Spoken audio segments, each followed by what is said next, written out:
عقل مند اور حساس لوگ ہمیشہ غم و فکر میں مبتلا رہتے ہیں۔ خوش اخلاقی وہ واحد چیز ہے جس کی بنا پر لوگ دوسروں کی یادداشت میں زندہ رہتے ہیں۔ وقت ہمیشہ یکساں نہیں رہتا، ہر چیز اپنی رعنائی کھو دیتی ہے۔ حقیقی سکون صرف اس وقت ملتا ہے جب آپ تنہائی میں خدا سے لو لگاتے ہیں۔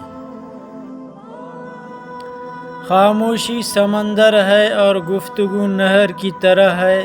تجھے سمندر تلاش کر رہا ہے، تو نہر کی تلاش نہ کر۔ دولت تو وراثت میں مل سکتی ہے، لیکن پہچان اپنے دم پر بنانی پڑتی ہے۔ جب تک تم ڈرتے رہو گے، تمہاری زندگی کے فیصلے کوئی اور لیتا رہے گا۔ ایسے شخص کے ساتھ غداری کتنی بری ہے جس نے خود کو تمہارے سپرد کر دیا ہو۔ وقت کبھی لوٹ کر نہیں آتا، وقت سمندر میں گرا ہوا وہ موتی ہے جس کا دوبارہ ملنا ناممکن ہے۔ خاموشیاں سننا سیکھو، ان میں صرف سچ ہوتا ہے۔ دنیا سے علیحدہ رہ کر عزت کی بقا کا مزہ حاصل کرو۔ مولانا جلال الدین رومی رحمہ اللہ سے کسی نے پوچھا، کون سی موسیقی حرام ہے؟ رومی رحمہ اللہ نے جواب دیا، امیروں کے برتنوں میں چمچ کی وہ کنک جو غریب اور بھوکے کے کانوں تک پہنچتی ہے۔ تمہاری پریشانیاں تمہاری بے ادبی اور ناشکری سے جڑی ہوئی ہے۔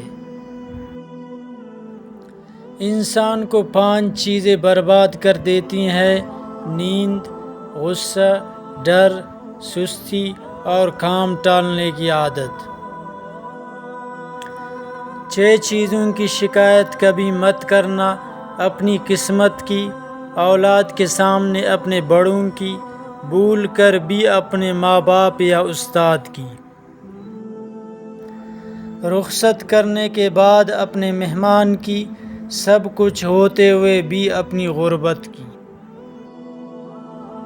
انسان کے رزق میں رکاوٹ 4 وجوہات کی بنا پر آتی ہے: انتہا درجے کی سستی، محنت سے دل چرانا، اللہ سے نا امید ہونا، چھوٹا کام کرنے میں شرم محسوس کرنا۔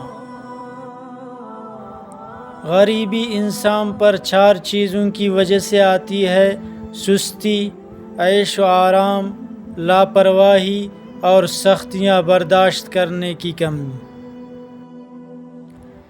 2 چیزیں خاموشی سے کرو، کامیاب ہو جاؤ گے: ایک محنت، دوسری عبادت۔ انسان کی پریشانی میں رہنے کی 4 علامات ہیں: طبیعت میں تبدیلی، یادداشت اور سوچ میں تبدیلی، جسمانی تبدیلی، رویے میں تبدیلی۔ وہ 4 چیزیں جن کی وجہ سے انسان کا دماغ تباہ ہو جاتا ہے: نیند کی کمی، بیماری میں کام کرنا، مسلسل تیز آواز میں بات کرنا، صبح کے وقت کچھ نہ کھانا۔